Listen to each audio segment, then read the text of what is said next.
Let's talk about sex, baby. Let's talk about you and me. Let's talk about all the good things and the bad things that may be. Let's talk about sex. All right, y'all. What's up? It's your boy Javier. Welcome to another episode of the Analytical Eye Show. Happy Wednesday. Cheers to you all. I hope y'all are having a good day. Let me start off by saying this. And hold on. We got to do this again. Hold on. All right, I just gotta make sure that Oh God, I need to make sure my technology gets better. Lord Jesus. But I hope y'all are having a good day. How y'all doing? Y'all doing good? Prayers up to all the people in Tallahassee. I know y'all getting affected by this hurricane. I'm just thanking God I'm not in Tallahassee, but it could be me, because But today, what we gonna talk about? The topic of discussion: sex. Now, I'm not here to talk about abstaining from sex. I mean, I kind of am. I need to start getting more a little comfortable, because I just sit in this. Ooh, I just sit up here. And I can't knock that down. I got equipment up here, surround system and everything. But I'm not gonna get on here and talk about. This episode is not necessarily tailored towards abstaining from sex. It's not about, based off of religion or whatever. It's really going to just talk about the safety of sex and how to have great sex. You know what I'm saying? Because who doesn't want great sex? I love great sex. And I'm going to talk about, not necessarily about me and my boo, because what we do in my bedroom and wherever we have sex at, we freaks. Look, wherever the mood suits is where we gonna go. Okay, that means the car, dressing room, bathroom, the bedroom, the living room, the balcony, the pool, the gym, the plane, the train, the hotel. Did I say the shower? And oh my God, that shower sex is amazing. All that heat, just relaxes you, because then you get out and you be tired and you just want to go to sleep at that point. Like, oh my God. Make sure you are wrapping it up. You don't know who's you're having sex with, and you don't know who they've been having sex with. Kind of like that saying, whoever you have sex with, you're probably having sex with the other 10 people that they probably don't have sex with or having sex with or whatever like that. You don't know where they're sticking their dick, or where who they're allowing who they allowing of the dicks to enter, or how I say that better. You don't know where men are sticking their dicks, ladies, and men, you don't know how many dicks are going into these ladies. Just saying. And there's holes on both sides of the spectrum. Just putting that out there. Make sure you're wrapping it up. All these STDs and shit out here. People are dying out here in these streets. Make sure you wrap it up. So that's first things first before we even go anywhere further in this conversation. Birth control, condoms, or just sucking, or shall I say just giving head. Those are the options as well. Or nothing at all, if you can be responsible. And when you are reckless with sex, it comes back to you in a very detrimental way, and it can affect you and other people. And there's a lot of pot caught a kettle black here, because I've had some shit myself where, I was like, woo, you know what I'm saying? But I've met a wonderful man, and he is great with sex.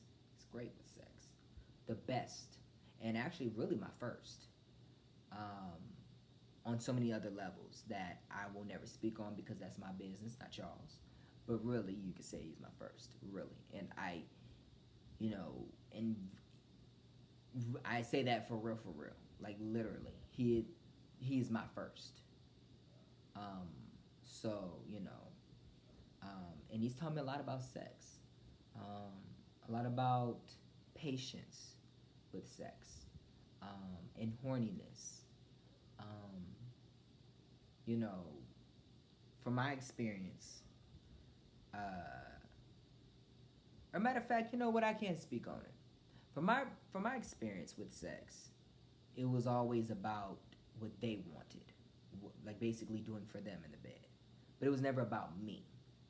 And until you're vocal in the bedroom about your wants, your needs, your desires, your pleasures, unless and I'm not just talking about if they seem to be all about their needs, their wants, desires, and their pleasures and stuff, but if they're wanting to be that for you and pleasure you and everything, and you're not being vocal about what feels good, what doesn't feel good, what will get you there the best, or what will satisfy you the best, you won't have a good time. And it's such a vulnerable thing, and I know it's such a scary thing when you are technically in that type of atmosphere, because everything is so hypersexualized now. Everything is so hyper done now with sex everywhere. Everything's being rampeted with sex. And I know in a sense I'm kind of talking like, well, Ivy, you're probably cut of black because you have dancing videos on your, your social media accounts and stuff that you put out that you're dancing in your underwear. And you're kind of sexualizing there. So to some degree, I am also what is that, a crux or a problem there, I guess you could say. But there are a lot of it's a lot of over sexualizing in the movies now and in commercials, in ads and marketing and songs, and it takes the humanity out of it, and in a lot of ways, sex is taboo in a lot of other religions and cultures and in genders and stuff like that. Hell, they don't even talk about sex in churches, but it talks about sex in the Bible. And how did all these little church babies get here? It had to come from somewhere. Mom and daddy was bumping and grinding in a discussion.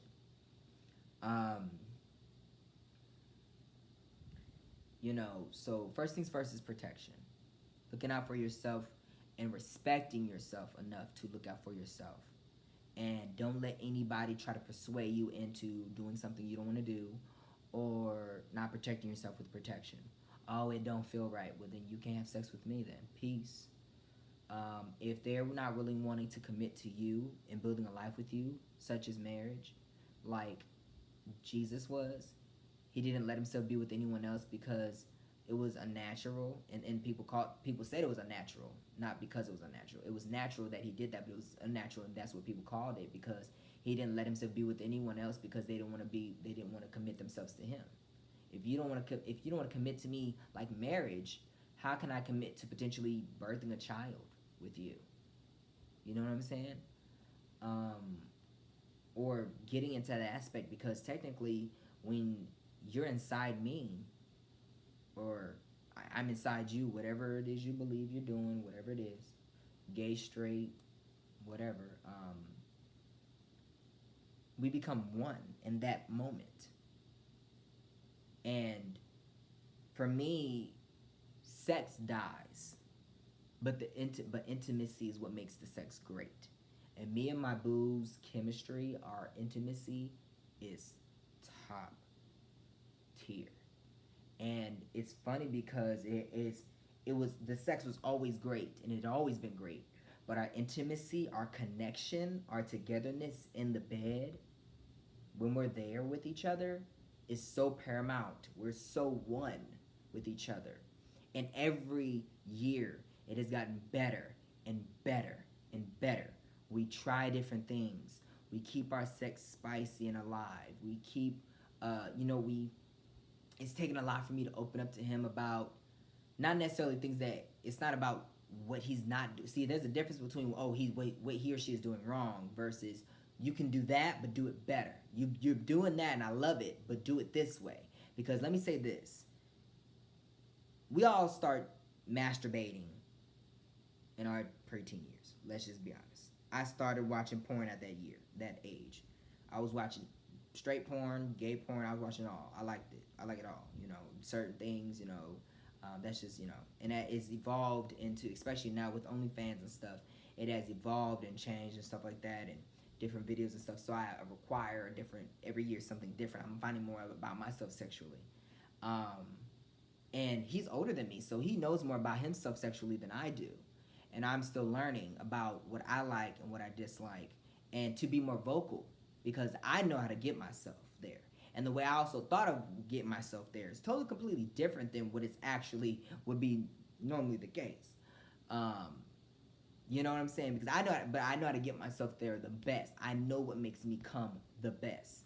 I know what gets me to shaking, whoo, and all that. I know I can do that for myself.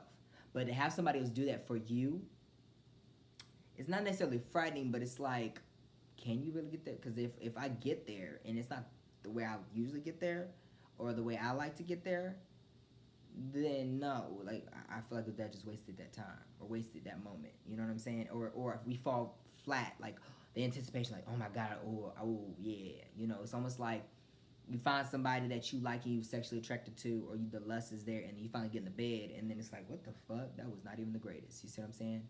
But it's all about being vocal in the bedroom. And being respectful though. You have to be respectful with your significant other, your partner, um, when you are sexually involved with them. You have to, and on top of that, the person that's receiving the criticism or the instructions or the feedback on how to make your sex better, don't take it the wrong way as that them saying you're not good enough or you're not doing this right. Take it as, you know what, this is, you know, I have the way I like to get down and they have the way they like to get down. We're trying to put both of those get downs together and make sure we're both satisfied in the bedroom, because it's about both you guys being satisfied, not just one party. You know what I'm saying? This is not back in like old school days or in those rituals where you circumcise the woman so she doesn't feel anything and the men just have all the sex they want. No, no, no, no, no. Because it also talks about men getting circumcised in the Bible too, because it was deemed fit. I think it's in the book of Genesis where men get sexual circumcised just for the fact so that way it can decrease their sex drive, or which obviously don't work nowadays, obviously, especially I'm circumcised, and I don't. I have a high sex drive, but that's just only because, to be honest with you, my boo, he really, on my own I do, but there's that feeling after you may come that I've had where it's like, whatever. I mean, with me by myself, yes. With other guys that I have in the past where it's just random, it's like empty afterwards. But since knowing him, every single time he leaves me wanting more. He has me what they call dickmatized. You know what I'm saying? So, but I've had there was some moments even in my past where I've had great sex or something where but it was more of the pleasure of them, and I'm like, okay, that's cool, that's fine, I don't mind that, but I learned to now be more vocal and learn how to respectfully articulate my wants and my needs without brushing it off as you're not satisfying me. And what was so hot for me that he said and did was that he said, it turns me on when you instruct me. It actually turns me on, and I find that hot when you tell me how you like it done, or how you like this, or you like that. What? That did wonders for me. That almost like, my heart was like, oh, I was like, oh my God. I was like, because you get so nervous in the bedroom, with, you know what I'm saying? But that's what it is. When you are having sex, when you, or intimacy is especially involved, communication is the key, because that's what will make you happy and make him or her happy, or whatever you so believe in or choose. So make sure you are speaking highly of your wants and your needs. And if they're not being met, sit down and talk. Even if you have to do it outside of the bedroom, that's okay. Do that. Now, previously, hold on, let me make sure. Hold on. Oh, God. I should have really brought this mirror out here, y'all. I'm so sorry. I know it's so, like, somewhat unprofessional, but somewhat redundant, somewhat annoying that I do it. But I just wanted to make sure it was still recording. But, like I said, make sure that even within the bedroom, you guys are sitting up here and talking together, and acknowledging.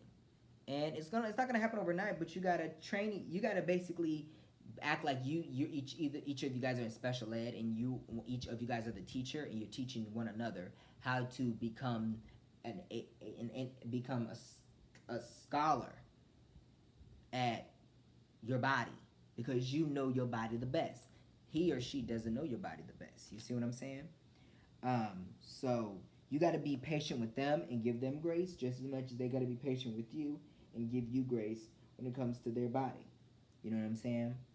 Um, a lot of times women may walk away saying, "Oh, he wasn't even that great in bed." Well, it's not up to him to know what makes you come the best. It's not his job to make sure he knows how to, you know, satisfy you. Especially if it's a one night. That's too much. That's a lot of pressure. Now I know that some people out there, you know, shout out to the big dicks, and you know, there's dudes out there that know how to dick down good. But at the end of the day, that's just sex, though. And you can't have high requirements for sex, especially if it's just with random people. You know what I'm saying? There's no connection. There's nothing there. And to be honest with you, speaking from just a person like me, I'm more of a connection kind of guy. I need one. You know, I like the solitude and the comfort of it just being one person in my bed. You know what I'm saying?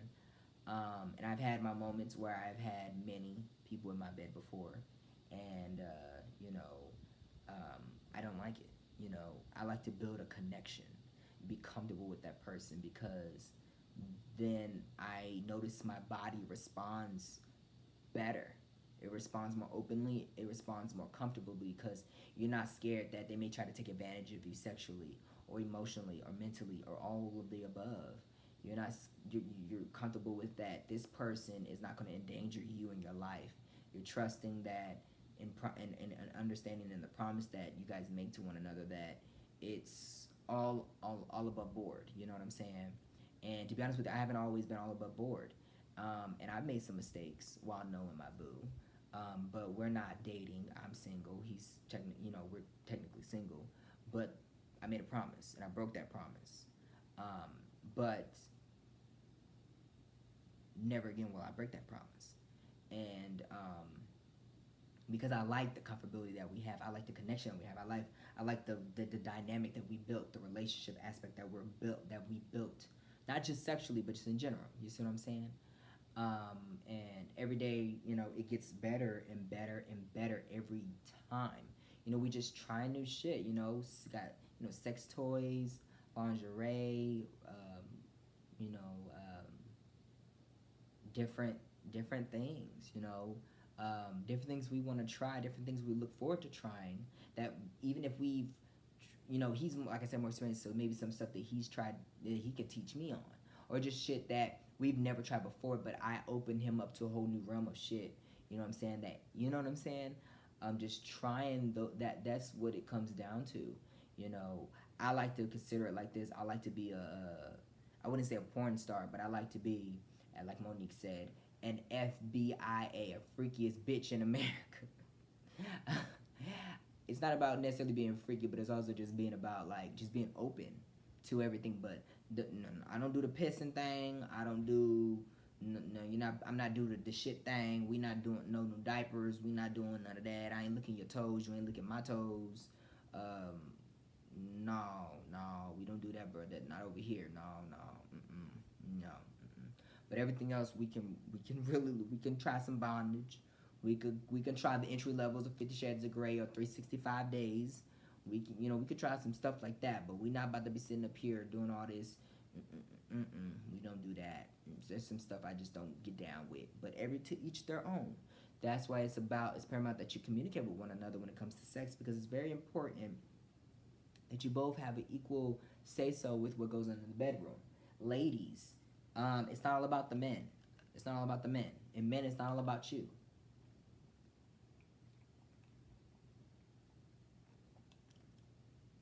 You have a right.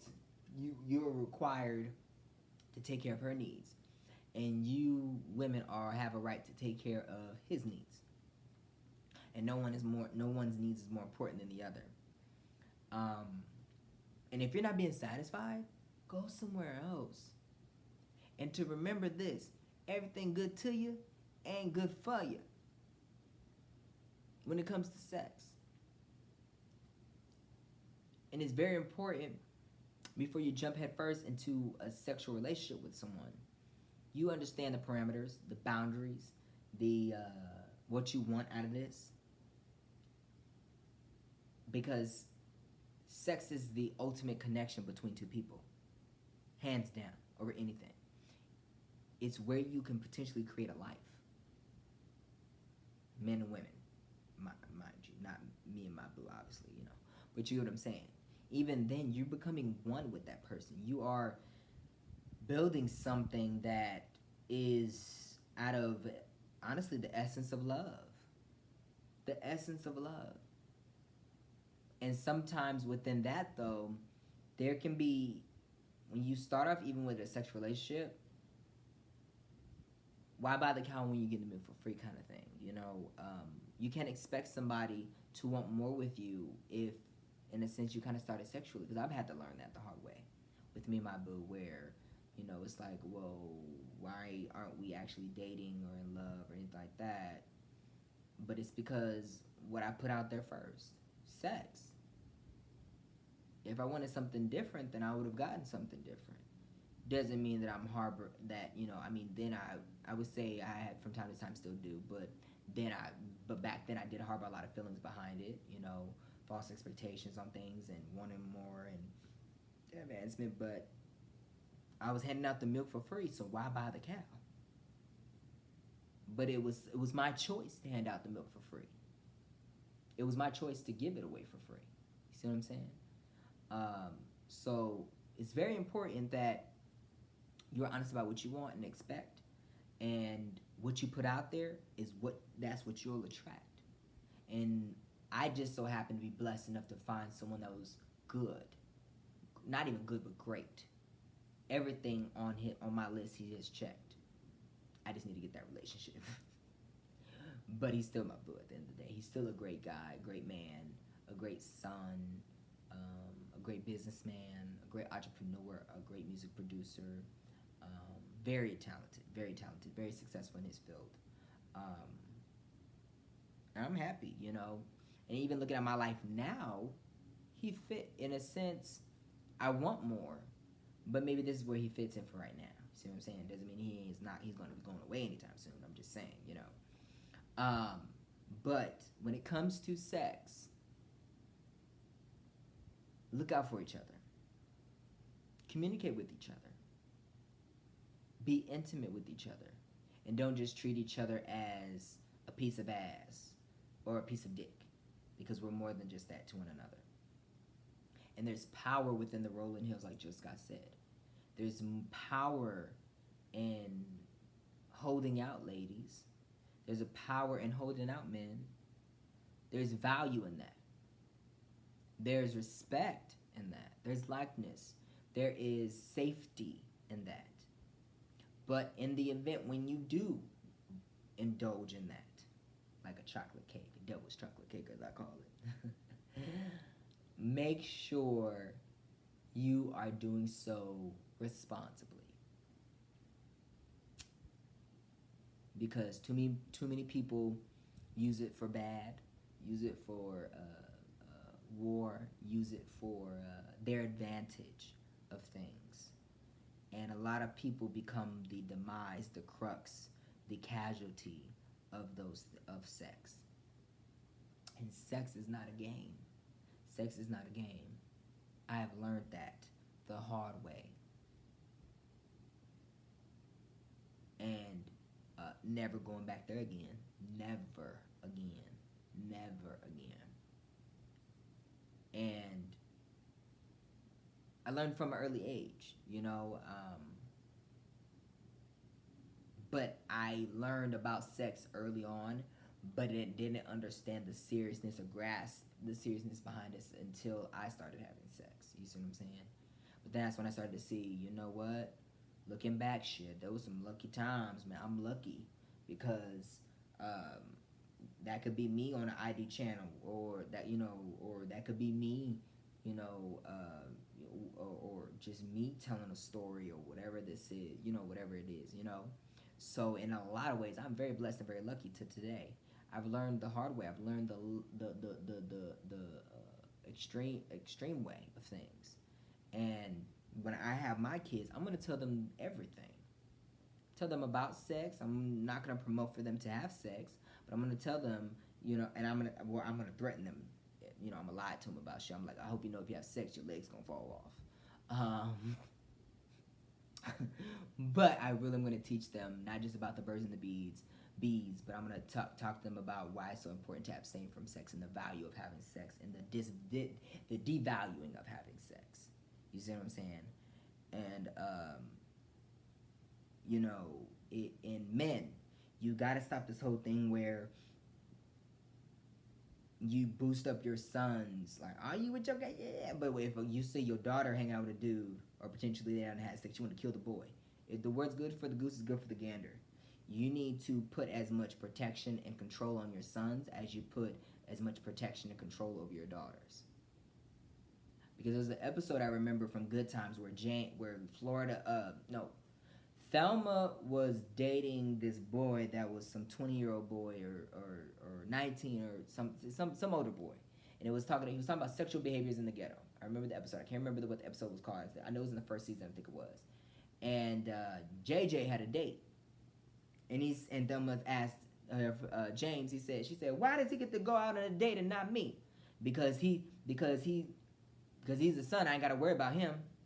And then Florida said, well, wait a minute, he's your son too. He's going out with some girl. You don't know what he's going to do to her. Well, let her father worry about her. What? That makes no sense. That double standard has to stop. Because a lot of times and then he said, and there was a comment stated that men don't have babies. And then Florida said, well, they're usually around the scene of the crime. That is the truth. They're usually somewhere near around the scene of the crime. Like, babies aren't just accidents. They're not just, oops, I fell into it. Oops. That's what I can't stand about these shows. There's a couple of shows out there that say like unexpected pregnancy and stuff like that. If you're not abstaining from sex, if you're not using protection and stuff, how the hell is it an unexpected pregnancy or wasn't planned? Or whatever. That makes sense. Because if you're not using condoms, birth control, if you're not snipped, if she don't have no hysterectomy or whatever, how is it unexpected?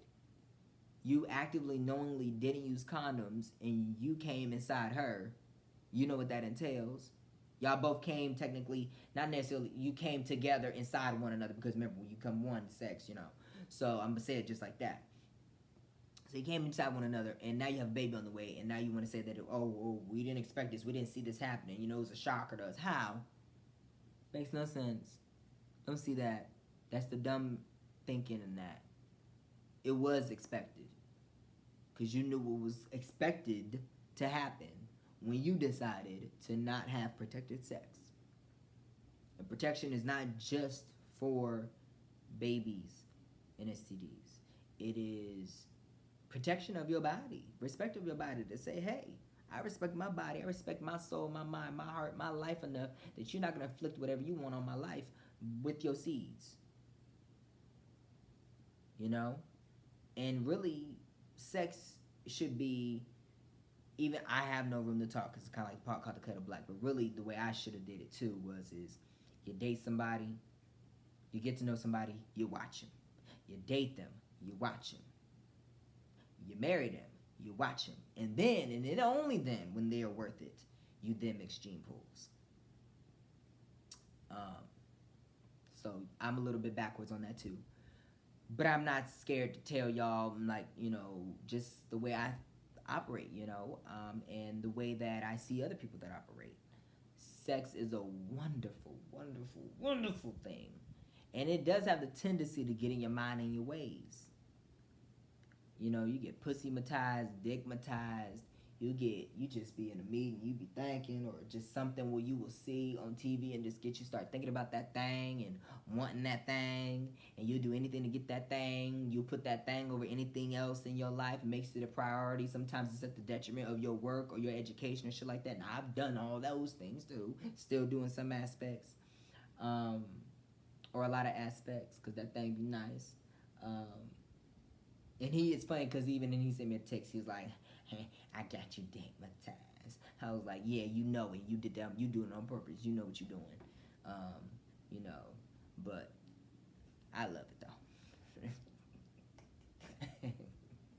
I love it. Ow. I do. I love it. But yeah, y'all. You know that it's. I'm 24 now. My first time ever having sex was 18. I didn't have sex before then. I was basically killing my children because I would come and you wipe it up and everything like that, and you throw it in the washer, wash your hands and clean your stuff and put it in, put back on your underwear. You're good to go. You know what I'm saying? Um, but and so within doing that, I think that a lot of times I was expecting one thing I had the misconception of, and I say this, and this probably maybe my last thing I gotta say in regards to sex. When watching porn, I had the misconception about how sex really was. Because remember, they have sex for more than just 20 minutes. They probably having sex for probably about a good maybe hour or so. And then what these editors go in and they do for these porn companies, they then edit to like a 20-minute thing. And then that's what they should put out there. And I remember the first time I ever jerked off when I was probably like 13, 12, 13.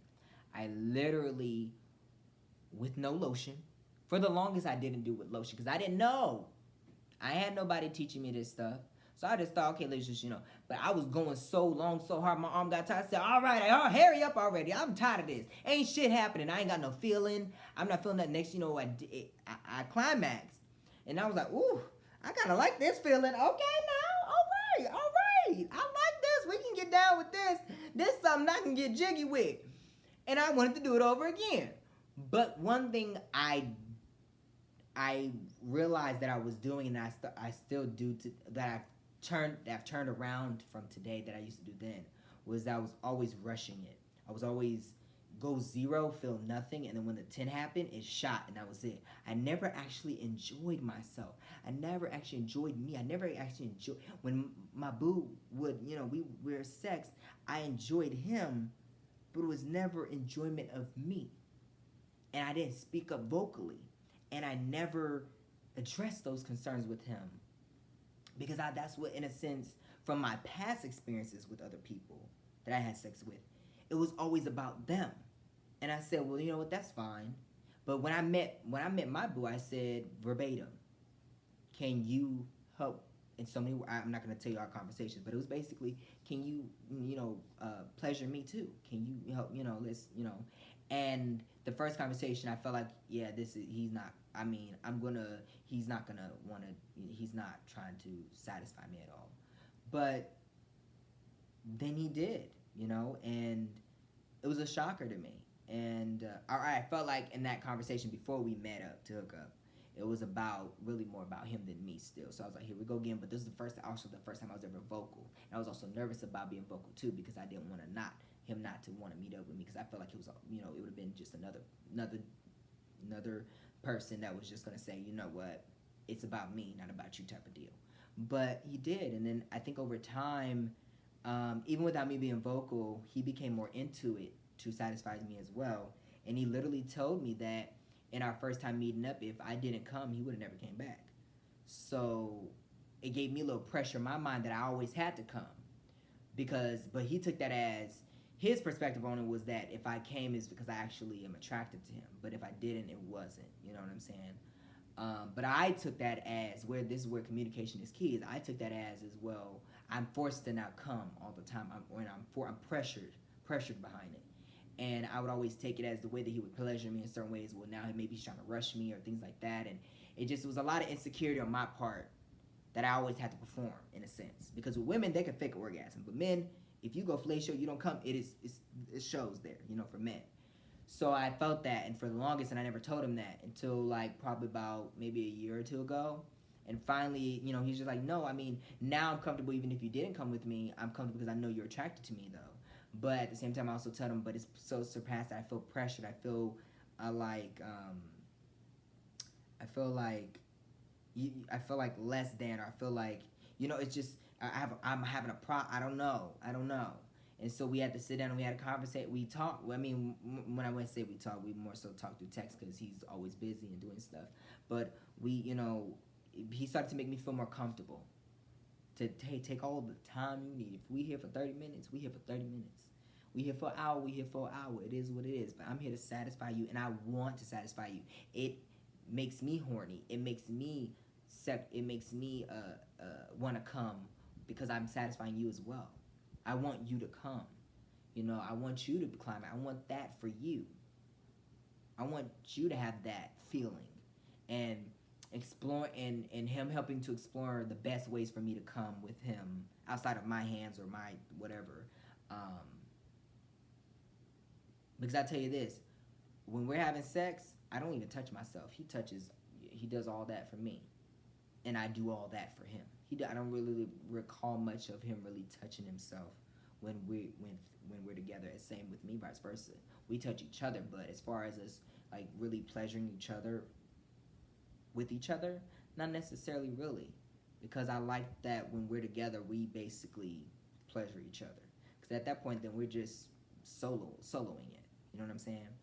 So we've come a long way, and we've arced this betterment in our sex life, and it just continuously gets better. We're always throwing out different ideas and sending each other videos from Twitter or just pictures or angles or try this or try that or we should order this, we should order that, going to the sex shops, things like that. Just open and honest. I'm so mad though that we didn't film my graduation when we had sex in his car. I'm gonna say that. I had pressed the button and pressed record, and I thought I pressed record, and I guess it didn't record. I was mad about that. I was so hurt. I'm like, damn, I can never get that moment back. But whatever. Anyways, yes, we're into all that. We just, it's. I won't tell you anything specific about our sex life, but I'm just telling you the general aura around having sex is you have to be open and honest and be open to what the other person is into. Long as it's not too far left now, like we going down like a whole nother avenue. That's like, oh, skirt, hold on now. Wherever you're going is not where I never would go. Like that's going a little too far. But it's just about catering and intimacy. And you have to be open to that. Both of you guys. Where is my oh man. Where is my? Sorry, I'm looking for my red. I'm looking. I know my lips is all jacked up. Hold on. I'm so sorry,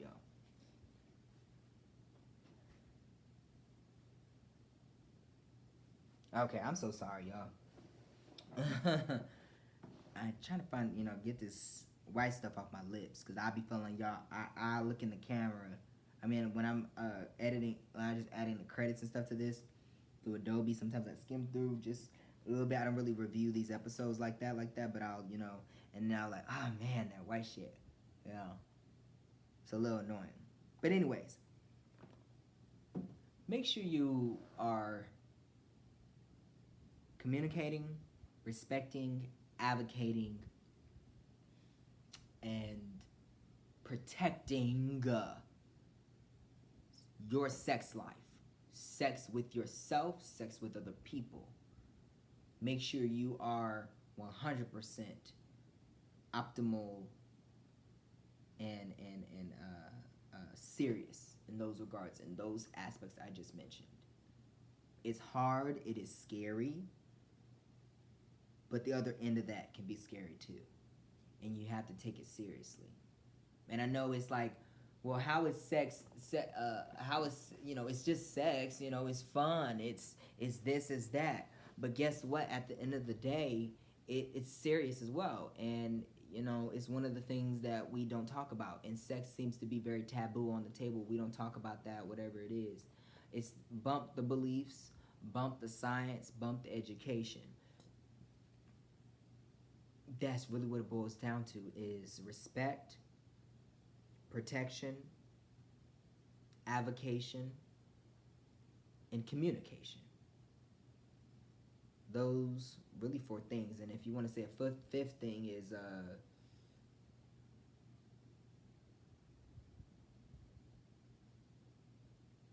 have fun.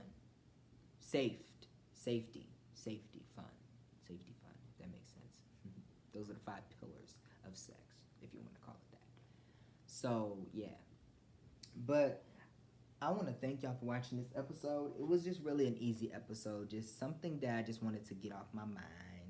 I love sex with my boo, and I wouldn't trade him for anything in the world.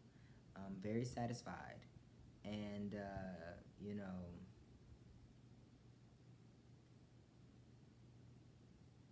and he knows who he is, and I appreciate him very, very, very, very much. Um, and yeah, we're going to move on to our fun fact for the day. Today we're going to be talking about a one woman named Patricia Bath. Okay, um, let me pull her up. Patricia Bath. That's my grandmother's name, Patricia. Patricia Bath was an ophthalmologist. She was born November 4th, 1942 in New York, and she died May 30th, 2019 at the UCSF Medical Center in San Francisco. She was not just an ophthalmologist, if I said that, yeah, ophthalmologist, but also humanitarian. Um, she was also a researcher and also an inventor. And she invented the laser, I'm calling this laser phaco, because PH usually is silent, or stands for the F, so it's the laser phaco.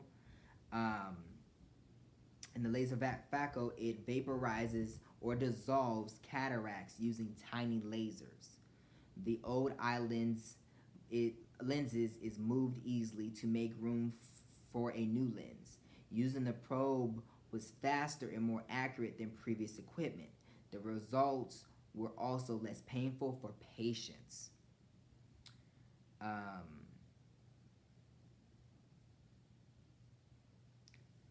and so a little bit of backstory behind Miss Patricia Bath. Um, let's see. She was the first.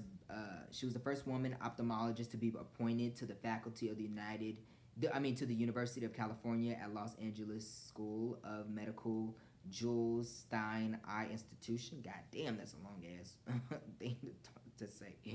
Hold on, let me go here because I'm trying to get this information, but it's over here. She earned numerous distinguished awards from the New York Academy of Medicine, the Allegiance of Aging Research, the Association of Black Women Physicians, Howard University, the American Academy of Ophthalmology, the Tribeca Film Festival, the National Association for Advancement of Colored People, and the list goes on. So basically NAACP, sorry, but I love to say that, everything like that.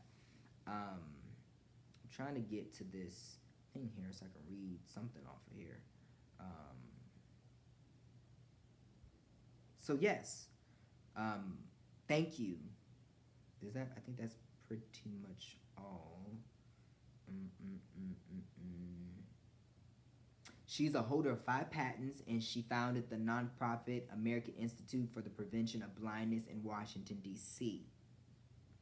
So we want to thank her for all that she's done for our eyes, and for those that are in need of eye treatment and eye care and better treatment, in fact, for people, to make it easier and painless for them. So I want to thank you, Miss Bath, for all that you've done, and rest in peace. As all of those that have died along with yourself, you're not above us, you're not below us, you're right here with us. And thank you for being a trailblazer for the ophthalmology department, shall I say, or the medical field as a whole, actually. And a trailblazer for all the other black ophthalmologists that are in that field, and the medical community. This is another woman that has helped trailblaze the medical community as a whole. And we're still got a long way to go, especially with equal health care for all. But I thank you, Miss Patricia Bath, and I thank you guys for watching the Analytical Eye Show. You can follow me on Facebook, Instagram, and Twitter, and TikTok at Avia Vassal. You can also follow the show on Facebook, Instagram at The Analytical Eye Show, and on Twitter at iAnalytical. I thank y'all so much. Continue to pray for the people that are in Tallahassee dealing with the hurricane and all of us that in here in Florida. And I thank y'all so much for watching the show. I will see y'all next week for an all new episode. Make sure you take out time to talk about things that meet the eye daily. I appreciate you so much, Love Village. Peace and love. Cheers.